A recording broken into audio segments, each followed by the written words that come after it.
මේ ශ්‍රී ලංකා ගුවන් විදුලි සංස්ථාවයි ජාතියේ සංනිවේදකයා විශ්වාසය සමග පෙරට.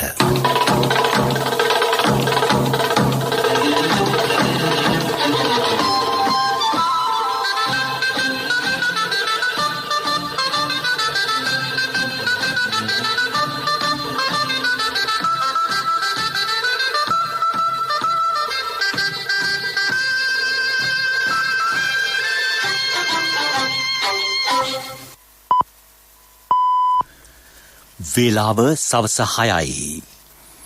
මේ ශ්‍රී ලංකා ගුවන් විදුලි සංස්ථාවයි. මෙන්න ප්‍රවෘත්ති සංස්කරණය නිශාන් තුෂාර ප්‍රකාශය ටීඩීකේ ජයන්ත. පළාත් පාලන මැතිවරණ ක්‍රමයේ සමාලෝචනය කළ කමිටුවේ අවසන් වාර්තාව විෂය භාර ඇමතිට. නෞකාවේ ගින්නෙන් පීඩාවටපත් ධීවරයන්ට වන්දි හෙට සිට. රටට මුදල් ගලා ඒමේ ක්‍රමවේදයක් බවට අධ්‍යාපනය පත් කරගත යුතු ඇතැයි විශේෂඥයෝ කියති. යහපාලන ආණ්ඩු සමයේ තවත් මුල්‍ය වංචාවක තොරතුරු හෙළිවේ.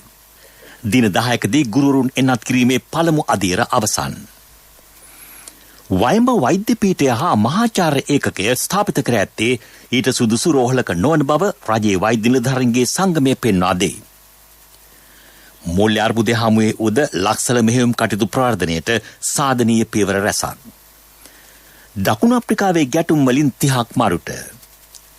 ඉන්දු ශ්‍රී ලංකා එක්දින තරගමාලාවට තරග තීරක හා විනිසුරුවෝ නම් කෙරෙති. පළාත් පාලන මැතිවරණ ක්‍රමයේ සමාලෝචනය කළ කමිටුව සිය අවසන් වාර්තාව අමාත්‍යවරයා වෙත බාර දෙයි. පසුගිය රජයේ සමයේ හඳුන්වා දුන් පළාත් පාලන මැතිවරණ ක්‍රමවේදයේ හේතුවෙන් ගැටලු ගණනාවක් ඇතිවිය. විශේෂයෙන් ප්‍රජාතන්ත්‍රවාදය නිසි පරිදි ඡන්ද විමසීමේ නිරූපණය නොවීම, පත්වන පළාත් පාලන ආයතන අස්ථාවර වීම මෙන්ම සභික සංඛ්‍යාව වැඩිවීම මූලික අඩුපාඩු ලෙස වර්තමාන රජය හඳුනාගෙන ඇත. මේ අඩුපාඩු මගහරවා ළමින් වඩා ප්‍රජාතන්ත්‍රවාදී ජනතාවාදී පළාත් පාලන ආයතන පද්ධතියක් ස්ථාපිත කිරීම අරමුණු කරගෙන විෂය භාර අමාත්‍ය ජනක බණ්ඩාර තෙන්නකෝන් මහතා ත්‍රිපුද්ගල කමිටුවක් පත් කළේය. ඒ සභාපතිත්වයේ ඉඩම් අමාත්‍යාංශ ලේකම් RAAK රණවක මහතා දරුණු ලැබීය. මාස 3ක් තුල කමිටු වාර්තාව භාර දිය යුතුව තිබුණත් සිවිල් සංවිධාන කමිටු කළ ඉල්ලීම් මත තවත් මාසක කාලයක් අදහස් ආයෝජනා ඉදිරිපත් කිරීමට අවස්ථාව ලබා දුන්නේය. මෙම කමිටුව පසුගිය මේ 31 වෙනිදා වන විට සිය වාර්තා සකසා අවසන් කර තිබුණි. එහෙත් රට තුළ පැවති කොරෝනා වසංගත තත්ත්වය නිසා අදාළ වාර්තා බාර දීමට නොහැකි විය. කෙසේ වුවද පෙරවරුවේ කමිටු සමාජිකින් විසින් එම වාර්තාව අමාත්‍ය ජනක බණ්ඩාර තෙන්නකෝන් මහතා වෙත නිල වශයෙන් බාර දෙනු ලැබීය. නෞකාවේ ගින්නෙන් පීඩාවටපත් ධීවරයන් සඳහා පළමු වටේ වන්දි ගෙවීම සඳහා ප්‍රතිපාදන ලබා දීම හෙට ධීවර අමාත්‍යාංශයේදී සිදු කෙරේ. මෙහිදී ගම්පහ කොළඹ කළුතර ප්‍රදේශවල පීඩාවටපත් ධීවරින් සඳහා වන්දි ලබා දෙයි. ලෝකයේ බොහෝ රටවල් අධ්‍යාපනයේ සිය ආර්ථික ප්‍රවර්ධන කටයුතු සඳහා යොදාගෙන තිබේ. ඇමරිකාව, ඕස්ට්‍රේලියාව, නවසීලන්තය, රුසියාව, බෙලරුස්, චීනය ඒ අතරින් ප්‍රධාන වේ. මෑත කාලීනව දියුණු වෙමින් පවතින රටවල් වන නේපාලය සහ බංග්ලාදේශයේද තම ආදායම් වර්ධනය කර ගැනීමේ එක් අංශයක් ලෙස අධ්‍යාපනය හඳුනාගෙන තිබේ. එම නිසා නේපාලයේ මෙන්ම බංග්ලාදේශයේ වෛද්‍ය උපාධිය හැදෑරීමට මෙරට සිසුද දැන් එහි ගොස් සිටිති. බංග්ලාදේශයේ වෛද්‍ය විද්‍යාල 112ක් පවතී. ඉන් 37ක් රජයේ වෛද්‍ය විද්‍යාල වන අතර ඉතිරි 70 පෞද්ගලික වෛද්‍ය විද්‍යාලය. එරට ආරක්ෂක අමාත්‍යාංශය යටතේ ඇති ආරක්ෂක වෛද්‍ය විද්‍යාල 6ක් තිබේ. මෙරට සිසුන් වැඩි පිරිසක් සිටින්නේ එම විශ්වවිද්‍යාලවලය. විදේශ අධ්‍යාපනය ලබන්නේ නම් ඒ සඳහා දෙමව්පියන්ට සැලකිය යුතු බරපැන දැරීමට සිදුවේ. එම මුදල් ගෙවිය යුත්තේ ඩොලර් සහ පවුම් වලින්ය. සයිටම් සහ කොතලාවල විශ්වවිද්‍යාලවලට එරෙහිව උද්ඝෝෂණ කළ ජනතා විමුක්ති පෙරමුණේ ඇතැම් ප්‍රබල ක්‍රියාකාරීන්ගේ දූපුතුන්ද ලන්ඩන් ඇතුළු බටහිර රටවල විශ්වවිද්‍යාලයන්හි අධ්‍යාපනය ලබා තිබේ. මුහුණු පොතේද එම ඡායාරූප පළ වී තිබුණි. මෙරට ආර්ථික වශයෙන් දියුණු කිරීමේදී රටට මුදල් ගලා ඒමේ ක්‍රමවේදයක් ලෙස අධ්‍යාපනය සකස් කිරීම අත්‍යවශ්‍ය වේ. ශ්‍රී ලංකා රජයේ භාණ්ඩ හා සේවා යන දෙආකාරින්ම ආදායම් ඉපීමේ ක්‍රියාමාර්ගවලට පිවිසෙමින් සිටී. විදේශ සිසුන්ටද මෙරටට මුදල් ගෙවා අධ්‍යාපන ලැබීමේ පහසුකම් ලැබිය යුතුය. විදේශ උපාධිය හැදෑරීමට මෙරට සිසුන් විදේශගත වීමෙන් විශාල මුදලක් එම රටවලට ඇදී යයි. ඒවා රට තුළම ඉතිරි කර ගැනීමට නම් අධ්‍යාපන ක්ෂේත්‍රයේ සාධනීය පියවර ගත යුතුය. රට ආර්ථික වශයෙන් දියුණුවට පත්වීම බලා සිටිය නොහැකි මෙරට ඇතැම් දේශපාලන පක්ෂවල පිරිස් ජනතාව නොමග යවා විවිධ උද්ඝෝෂණවල යෙදෙති. කොතලාවල ජාතික ආරක්ෂක විශ්වවිද්‍යාලය හමුදා නිලධාරීන් සඳහා උසස් අධ්‍යාපන අවස්ථා සැලසීමේ අරමුණින් ආරම්භ වූවකි. සිවිල් පුරවැසියන්ටද එහි අධ්‍යාපන අවස්ථා විවර කර තිබේ. එහි පරිපාලනය හමුදාවේ ජ්‍යෙෂ්ඨ නිලධාරීන් දැරීම ගැටලුවක් නොවේ. ඒ සභාපතිවරයා වන්නේ ආරක්ෂක අමාත්‍යාංශයේ ලේකම්වරයායි. විශ්වවිද්‍යාල ප්‍රතිපාදන කොමිසම සභාවේ නිලධාරියෙක්ද මහා භාණ්ඩාගාර නියෝජිතයෙක්ද එම පරිපාලනයට ඇතුළත් වෙති. මීට පෙර සාගර විශ්වවිද්‍යාලය බෞද්ධ හා පාලි විශ්වවිද්‍යාලය මෙරට ආරම්භ කර ඇත. ඒවායේද විදේශ සිසු ඉගෙනුම ලබති. කොතලාවල විශ්වවිද්‍යාලය පනතේද පෙර පනත්තා සසඳන කළ විශේෂ උදයක් නොමැත. මෙම පනත මගින් විශ්වවිද්‍යාලයට තමන්ට අවශ්‍ය පරිදි හැසිරිය නොහැකිය. පනතේ සියලු වගන්ති කියවීමෙන් ඒ පිළිබඳව අවබෝධ කරගත හැක. මේ ප්‍රවෘත්ති ශ්‍රී ලංකා ගුවන් විදුලි සංස්ථාවෙන් 60 වසරක අභිමානය රැගෙන සැවොම දිනවන හෙටක් වෙත මහජන බැංකුව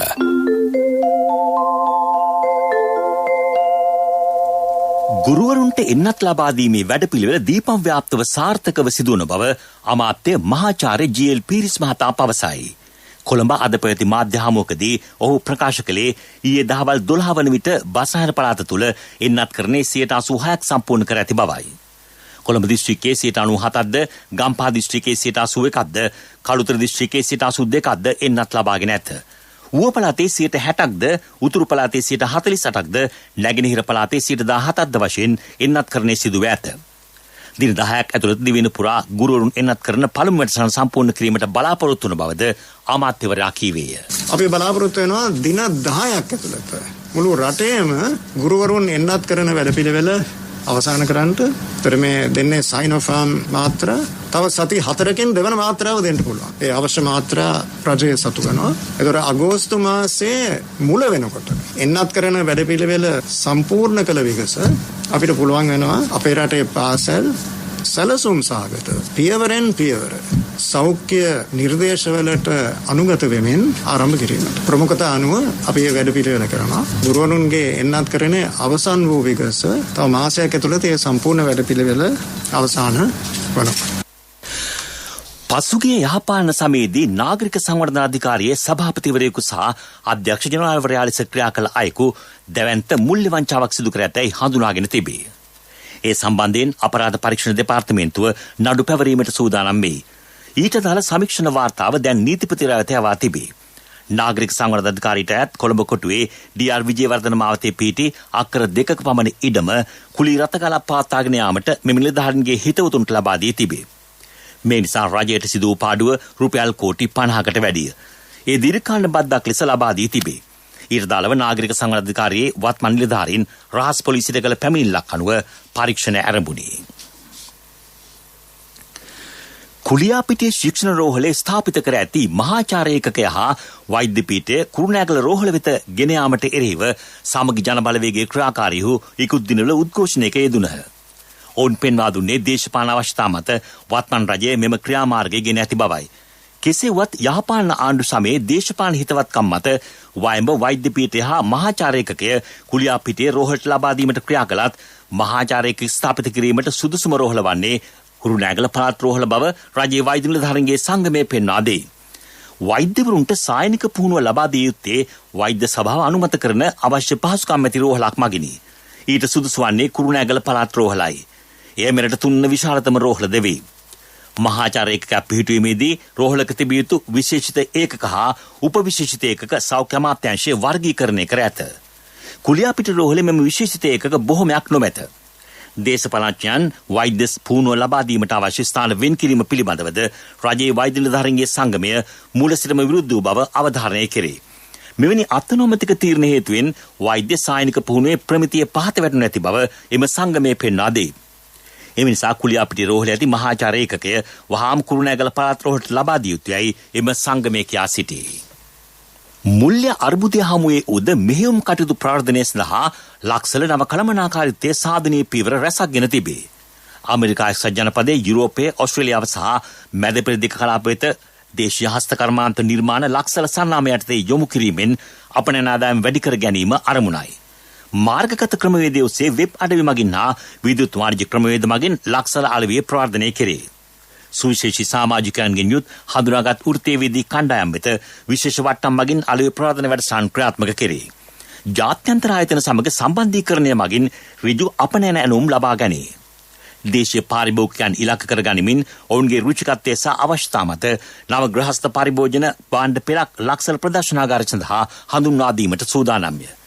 එමෙන්ම කොවිඩ් වසංගත තත්ත්වය මත ඇති වූ මුල්‍ය අර්බුදය නිසා ආයතනයේ මාසික වියදම 40%කින් පමණ අඩු කර ගනිමින් දැඩි මුල්‍ය විනයක් පවත්වා ගැනීමට නව කළමනාකාරීත්වය මේ වනවිට පියවරගෙන ඇති බව රාජ්‍ය අමාත්‍ය දයාසිරි ජයසේකර මහතා පවසයි. මේ කොවිඩ් වසංගත තත්ත්වයත් එක්ක අද මේ කර්මාන්තේ නියැලී ඉන්න අය මෙතනින් ඉවත් වෙමින් ඉන්නේ. ඒක තමයි තියෙන භයානකම කාර්ය. කැටයන් කපන කෙනෙක් කල්පනා කරනවා මට දැන් මේක කළ වැඩක් නැහැ මම වෙන කොහරි ගිහලා වැඩ කරන්න ඕනේ කියලා. ඔබතුමාලාට තේරෙනවද දැන් මේකෙන් සමහර අය ඉවත් වෙමින් යනවා. මේක මහා භයානක තත්ත්වයක්. මොකද ලංකාවේ අස්ස කර්මාන්ත ඒ වගේ කර්මාන්ත කරපු අය මේ වගේ ඉවත් වෙලා වෙන වෙන රස්සාවලට යනවා කියන්නේ සම්පූර්ණ ලංකාවේ ඉතිහාසය වැළලී යන තත්ත්වයකට පත් වෙන තත්ත්වයක් තියෙනවා. ඒ නිසා මේකට අත ගහන්න නම් මූලික වශයෙන් මුදල් අමාත්‍යාංශයේ සහයෝගය අපිට ලැබිය යුතුයි. මම හිතන්නේ අපි බසිල් රාජපක්ෂ මහත්මයාත් එක්ක ඉතාම ඉක්මනින් බලාපොරොත්තු වෙන සාකච්ඡාවක් ගන්න අමාත්‍යාංශයේ තියෙන වැඩ කටයුතු ටික ගැන කතා කරගන්න. මම හිතන්නේ එතුමා අපිට සහයෝගය දෙයි. මොකද එතුමා ජාතික වශයෙන් මේ දේශීය භාණ්ඩ වලට විශාල උනන්දුවක් උද්‍යෝගයක් දරන කෙනෙක් විදිහට මම දන්න නිසා අපි ඉතාම ඉක්මනින් බලාපොරොත්තු වෙනවා මේ ක්‍රියාදාමය ගැන සාකච්ඡා කරලා අපේ ලක්සල තවදුරටත් ශක්තිමත් කරගන්නත් අනිකුත් ආයතන ටිකට අවශ්‍ය කරන ශක්තිය ලබා ගන්නත් ඒ හරහා පාර්ලිමේන්තු සංකීර්ණයේදී මන්ත්‍රීවරුන්ට මහජනයා හමුවීමට මීට කලකට පෙර තිබූ අවස්ථාව යලි ලබා දීමට යයි. එස්න අවශ්‍ය කාමර වෙන් කිරීමට පාර්ලිමේන්තුවේ සභානායක අමාත්‍ය දිනේෂ් ගුණවර්ධන මහතා පියවරගෙන තිබේ. මහජනයා හමුවීම සඳහා කාමර 10ක් වෙන් කිරීමට සාකච්ඡා වී ඇත. එහි පළමු පියවර ලෙස කාමර 7ක් වෙන් කිරීමට හැකියාව පවතින බව පාර්ලිමේන්තු වේත්‍රධාරී නරේන්ද්‍ර ප්‍රනාන්දු මහතා සභානායක අමාත්‍ය දිනේෂ් ගුණවර්ධන මහතාට දැනුම් දී තිබේ. ඒ අනුව කොවිඩ් වසංගත තත්ත්වයේ පාලනය වී මහජනයාට පාර්ලිමේන්තු සංකීර්ණයට පිවිසීමේ අවස්ථාව උදා වීමෙන් පසු මන්ත්‍රීවරුන්ගේ මහජන හමුවීම් කාමර මහජනයාට විවෘත කරන බව සභානායකවරයා කියා සිටී. බාලවෑස්කාරදරියක් අපචාරී කටයුතු වලට යොදා ගැනීමේ සිද්ධිය පදනම් කරගැනීමෙන් ඇතැම් සමාජ ජාල වෙබ් අඩවි විවිධ පුද්ගලයන් අපකීර්තියට පත් කිරීමේ උත්සාහයකදී සිටින බව බස්නාහිර පළාත භාර ජ්‍යෙෂ්ඨ නියෝජ්‍ය පොලිස්පති දේශබන්දු තෙන්නකොන් මහතා කියයි. මෙවැනි වැරදි තොරතුරු පළ කරන්නන් සම්බන්ධයෙන් නීතිය දැඩිව ක්‍රියාත්මක කිරීමට පොලිසිය සූදානමින් සිටී. එම සමාජ ජාලාවල අයිතිකරුවන් සම්බන්ධයෙන් දැන් තොරතුරු එක් රැස් කෙරේ. අපහරණයට ලක් වූ දැරිය හෙළිකරන තොරතුරු අනුව පුද්ගලයන් අත්අඩංගුවට ගැනීම සිදුවේ. ඒ හැර ආගමික නායකයන් මන්ත්‍රීවරුන් මෙම දැරියට අපරාධ සිදු කළේයයි පළවන ඇතැම් වාර්තා සත්‍යයෙන් තොර බව ඔහු අවධාරණය කරයි. කලක් තිස්සේ හෙරොයින් හා අයිස් මත්ද්‍රව්‍ය ඊසි කෑෂ් ක්‍රමයට පොළොන්නරුවේ තරුණින් අතර බෙදා හැරි බව කියන කාන්තාවක් ඇතුළු පුද්ගලයන් සිව් දෙනෙකු පොළොන්නරුව පොලිසිය විසින් අත්අඩංගුවටගෙන තිබේ. ඔවුන් අත්අඩංගුවට ගන්න අවස්ථාවේදී හෙරොයින් ග්‍රෑම් 20ක්ද සම්තකයේ තිබී ඇත. නව්‍යකරණයේ අභිමානය නවමානයට මහජන බැංකුව 60 වසරක අභිමානය රැගෙන සැවොම දිනවන හෙටක් වෙත. ප්‍රමුඛ පුවත ඔබ වෙත ගෙනෙන්නේ සෑම ගෙදරකම සිටිය යුතු වෙද මහත්මයා සිද්ධාලේප. අධ්‍යාපන පනතේ ප්‍රශ්නයක් මත රටේ ලක්ෂ 43ක් වන සිසුදරුවන් අපේට තබා ක්‍රියා කිරීම ගුරුවරුන්ට සුදුසු ක්‍රියාවක් නොවන බව අමාත්‍ය ආචාර්ය කෙහෙලි රඹුකැල්ල මහතා පවසයි. 2,41,000ක් පමණ වන ගුරුවරුන් එන්නත්කරණය කිරීම ඇතුළු ක්‍රියාමාර්ග ගෙන ඇත්තේ රටේ අනාගතය දරුවන් ගැන රජයේ සිතන බැවින් යයි ඔහු කියයි.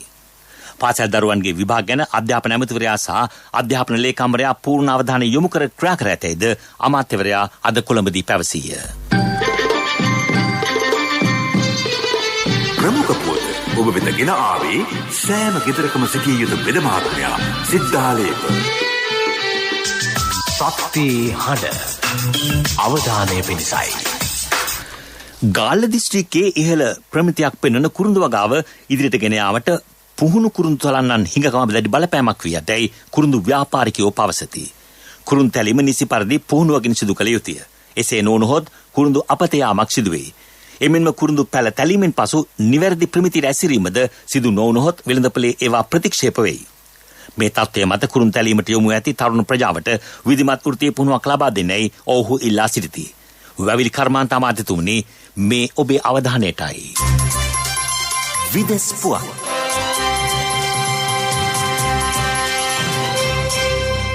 දකුණු අප්‍රිකාවේ හිටපු ජනාධිපති ජේකබ් සුමා අත්අඩංගුවටගෙන බන්ධනාගාරගත කිරීමෙන් පසු ඇති වූ ගැටුම් වලින් මේ වන විට 30 දෙනෙකු පමණ මිය ගොස් ඇතැයි දකුණු අප්‍රිකානු වාර්තා සඳහන් කරයි. තවත් 800කට වැඩි පිරිසක් අත්අඩංගුවටගෙන ඇත. ඔවුහු සියලු දෙනාම විරෝධතා සඳහා එක් වූ වෙති. රට පුරා කැරලි මර්දන හමුදා ස්ථාපිත කර ඇත. ගැටුම් වැඩිපුර පවතින ප්‍රදේශ කිහිපයකට හදිසි අවස්ථාවක් ප්‍රකාශයට පත් කර තිබේ. රජයේ ගොඩනැගිලි රැසක්ම ගිනිබත් වී ඇත. ඉරාකයේ කොරෝනා ප්‍රතිකාර රෝහලක ඇති වූ ගින්නෙන් මියගිය සංඛ්‍යාව 70කට වැඩි බව වාර්තා වේ. තවත් බොහෝ පිරිසක් තුවාල ලබා ඇත. ගින්න හටගෙන ඇත්තේ දකුණු දිග ඉරාකයේ පිහිටි නසීරියා නගරයේ අල් හුසේන් රෝහල ආශ්‍රිතවයි. ඊයේ රාත්‍රිය වන විට ගින්න පාලනය කර ගැනීමට හැකි වූ බව එරට බලධාරීන් පවසයි. ගින්නට හේතුව මෙතෙක් අනාවරණ වී නොමැත. රුසියාවේ මොස්කව් නුවර උෂ්ණත්වය වාර්තාගත ඉහළ ගොස් ඇත. දිවා කාලයේදී එය සෙල්සියස් අංශක 34.8ක් පමණ ඉහළ අගයක් ගනී. උෂ්ණත්වය සෙල්සියස් අංශක 35 ඉක්මවහොත් එය මොස්කව් නගරයේ උෂ්ණත්වයේ වැඩිම අගයක් ගත් 4 වන අවස්ථාව බවට පත්වනු ඇති.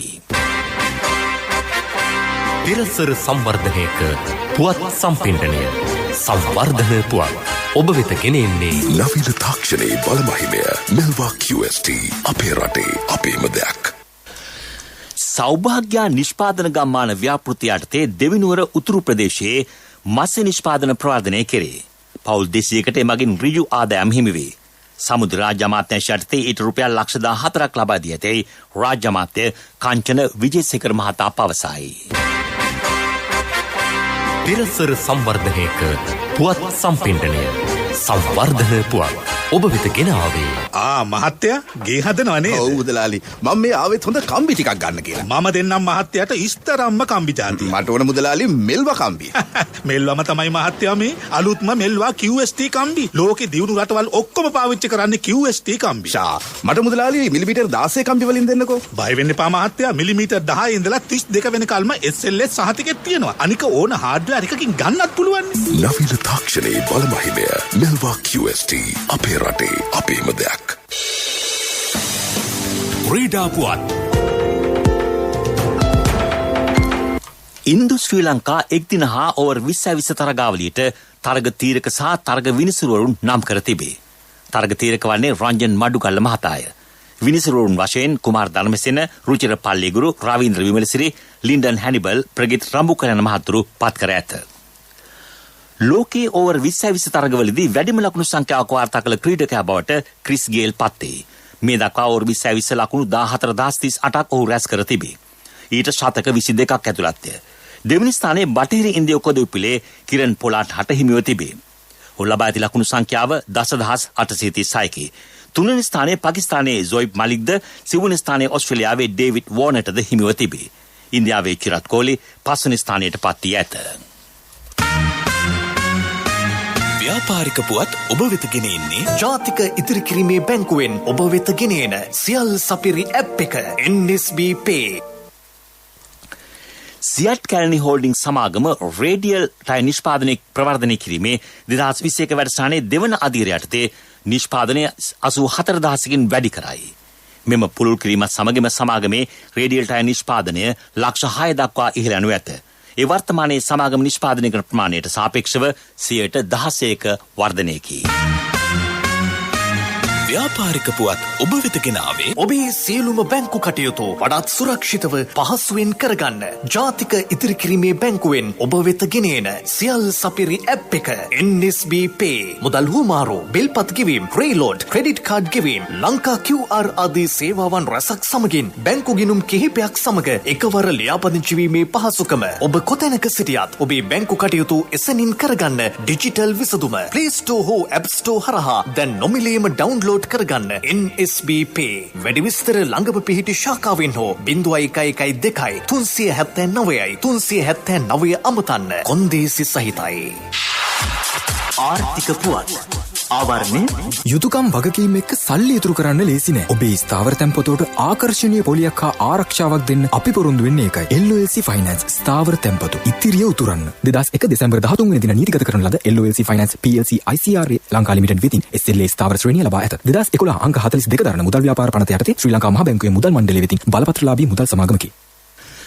කිතුල් කර්මාන්තය ආශ්‍රිත නිෂ්පාදන නැංවීම සඳහා ප්‍රවර්ධන වැඩසටහනක් ක්‍රියාත්මක කෙරේ. රත්නපුර දිස්ත්‍රික්කයේ පැවති ගම සමග පිළිසඳර වැඩසටහනේදී මේ කෙරෙහි අවධානය යොමු විය. මේ අනුව ගම සමග පිළිසඳර වැඩසටහන සමගාමීව ඉමුල්පේ ප්‍රාදේශීය ලේකම් කොට්ටාසේ රක්ෂිතවල කිතුල් මල් මදින්නන්ට අවසර හිමි වෙයි. ගම සමග පිළිසඳර වැඩසටහනින් මාලාවේ දෙවන වැඩසටහන රත්නපුර දිස්ත්‍රික්කයේ බලංගොඩ මැතිවරණ කොට්ටාසේ ඉමුල්පේ ප්‍රාදේශීය ලේකම් කොට්ටාසේදී පැවැත්වින.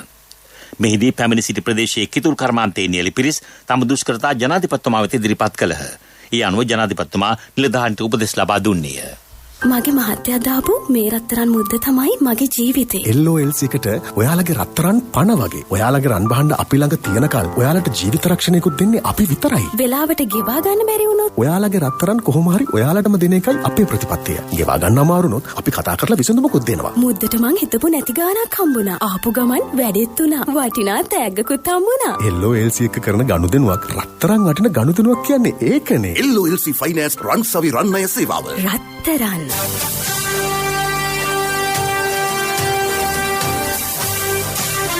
කාලගුණ වාර්තාව ඔබ වෙත ගෙන එන්නේ සයුරු දීවර කාලගුණ තොරතුරු සේවාව. ඔබගේ ප්‍රදේශයට අදාළ කාලගුණ තොරතුරු නොමිලේ එසැනින් ඔබේ ඩයලොග් දුරකථනයට 828 අමතා ලියාපදිංචි වන්න. දීවර හා ජලජ සම්පත් දෙපාර්තමේන්තුව සහ කාලගුණ විද්‍යා දෙපාර්තමේන්තුවේ ඉදිරිපත් කිරීමකි. සයුරු සමග සුරැකීම. සබරගමුව සහ බසාර පළාත්වලත් මහනුවර නුවර එළිය ගාල සහ මාතර දිස්ත්‍රික්කවලත් වැසිවර කීපයක් ඇති වුණ බව කාලගුණ විද්‍යා දෙපාර්තමේන්තුව පවසයි. වයඹ පළාතේ වැසි ස්වල්පයක් ඇතිවේ. මධ්‍යම කඳුකරයේ බටහිර බැවුම් ප්‍රදේශවල විටින් විට හමන පැයට කිලෝමීටර් 50-60ක් දක්වා වන තද සුළං සහ උතුරු මැද උතුරු වයඹ බසාර දකුණු පළාත්වල සහ ත්‍රිකුණාමල දිස්ත්‍රික්කයේ වරින් වර හමන තරමක තද සුළංද ඇතිවිය හැකිය.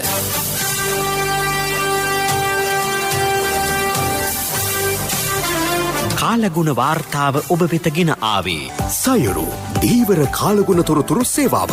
ඔබගේ ප්‍රදේශයට අදාළ කාලගුණ තොරතුරු නොමිලේ එසැනින් ඔබේ ඩයලොග් දුරකථනයට 828 අමතා ලියාපදිංචි වන්න.